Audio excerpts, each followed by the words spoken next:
What is a fact that could possibly save your life? If you've gone 2.5 or more days without water, and you have to choose between drinking water without any way to sanitize it or not drinking water, drink the water. If you don't, you'll definitely die soon. Most of the diseases you can get from bad water take a couple days to set in, which gives you more time to find help. 3 minutes without air, 3 days without water, 3 weeks without food. Lock your doors at night. If you've been stabbed and the weapon is left in your body, do not remove it. If you encounter a mountain lion, do not turn your back on it. Walk backwards. Cats are ambush predators. They don't want to fight you head on and will wait for you to turn around to attack. There are videos showing this behavior with tigers at the zoo. People will sit in front of the enclosure, and as soon as they turn their back to the cat, the tiger goes into stalk mode. They turn around to face the tiger, and the tiger goes out of stalk mode. Close your bedroom door at night. The amount of damage done to a room with a closed door by a fire is significantly less than one with an open door. You may have a chance to escape. Learn to swim. You don't have to be Michael Phelps racing a shark. Just learn the basics. If a friend of yours has fallen through ice into a frozen body of water and you would like to save them, lie down on the ice and crawl out to them. Do not walk out to them standing up. This maximizes your surface area and lessens the likelihood that you will fall through the ice as well, getting you both fucked. FAST. Face, arms, speech, time. It's a way to spot a stroke. Face, if you've got an uneven smile or a part of your face is drooping. Arms, if you raise your arms and one of them slumps or can't be raised as high. Speech, slurred or unintelligible speech. Time is of the essence. Call 911 immediately. If you're at a bar or club and some asshole antagonizes you, don't let your ego get involved. Seen so many people get hurt when they could just walk away.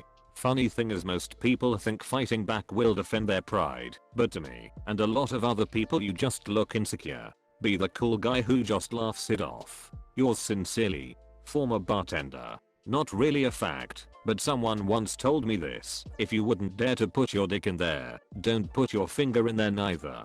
This is useful, especially with big machines and other things with back quote holes. You can prevent some serious injuries like this. You can do the Heimlich maneuver on yourself. Seriously, think about how often you eat or snack when you're by yourself, even if someone is in another room. If you're choking, you cannot talk or scream. Actual fires spread shockingly fast. We all like to play what's the one thing you'd grab if your house was on fire, but the real right answer is that if it's not alive, you should leave it and get the hell out.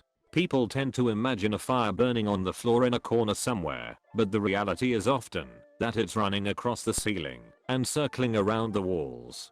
Just get out. Assume other drivers are out to kill you. Healthy paranoia when paying attention to other drivers is a great basis for successful defensive driving.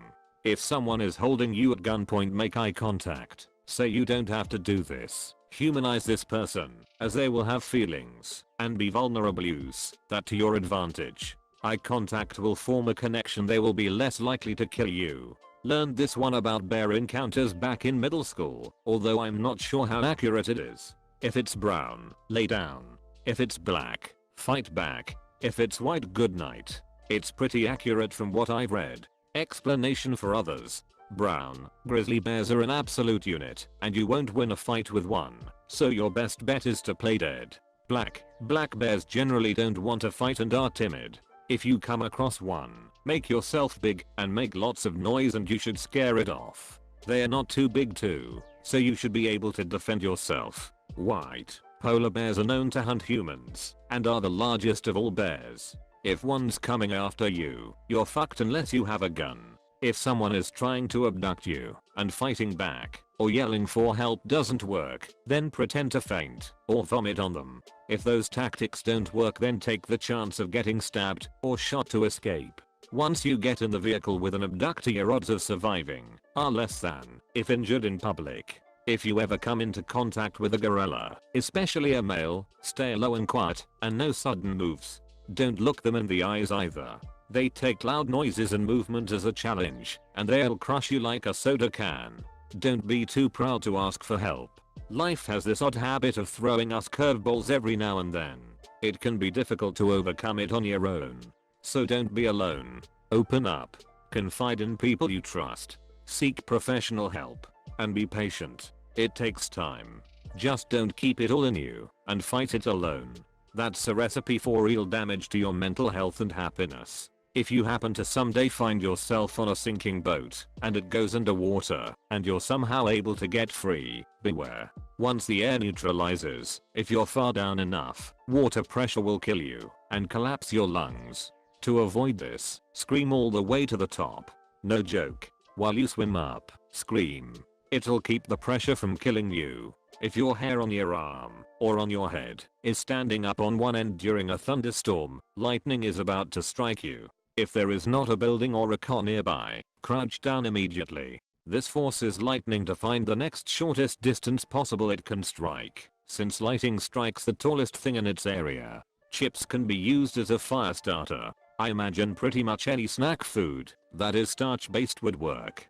Personally, I find Doritos to work quite well. So next time you're lost in the woods, stop at the next vending machine you see, and it might just save your life.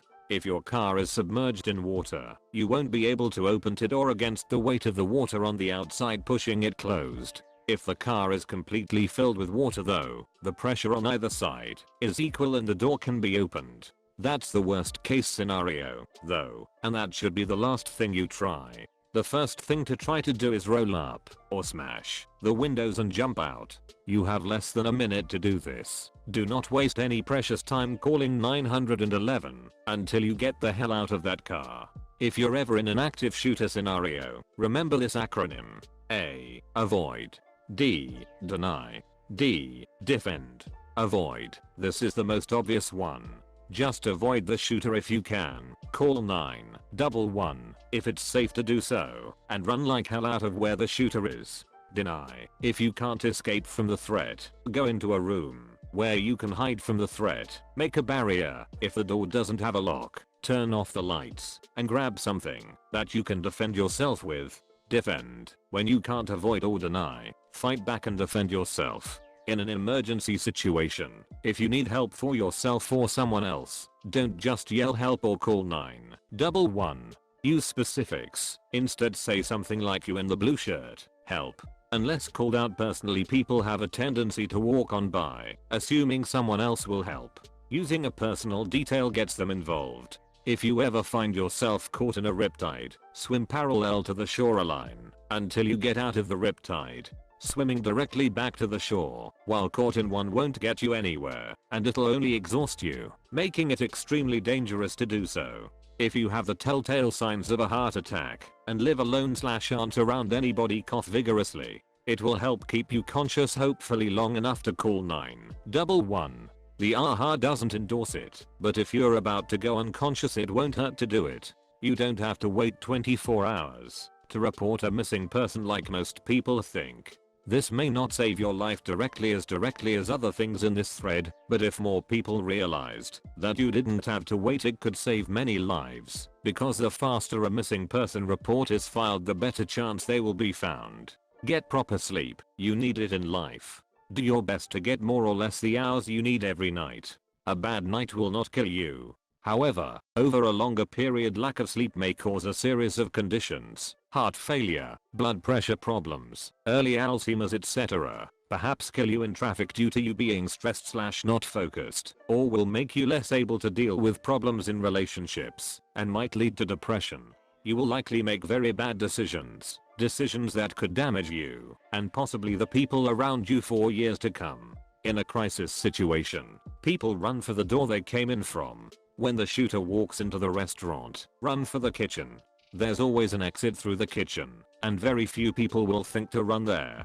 Plus, if you're not armed, a kitchen is full of killer cutlery to defend yourself with. In the modern world, where everyone stares at their phones 24/7, practice situational awareness. Never walk anywhere while on your phone. You become a prime target for muggings and getting yourself hurt. For God's sake, please, don't look at your phone while crossing the street. Narrowing your view to a small screen also creates tunnel vision that disables you from reading the body language of suspicious people. When you're in any place, always look for where the exits are, or where you could make one.